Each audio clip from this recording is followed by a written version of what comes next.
Can a penetrating oil be odorless, clear, not leave stains, and well, do a job better than WD-40? Well, this is the MP Metal Protector. My name's Eben, your oil and lubricant specialist. Welcome back to Synthetic Oil Protection. Today we're talking about one of my all-time favorite aerosols that AMSOIL makes. Shake it up, pop the cap, and you just spray it right onto any metal hinges, metal locks, any type of latches. What this is going to do is penetrate deep inside with a carrier.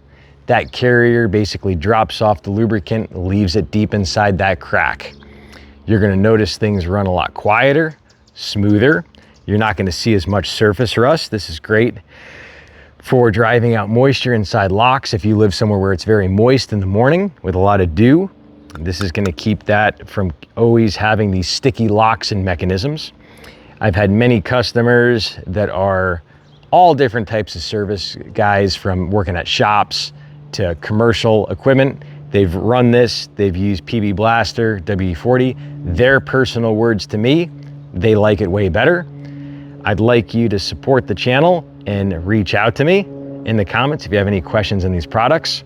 I'd also like you to order this product at syntheticoilprotection.net. That'll allow me to be your go-to independent AMSOIL dealer. I can answer all your questions on these products, and I look forward to showing you the next vehicle, the next lubricant or product right here. Check this video out right here. Check it out.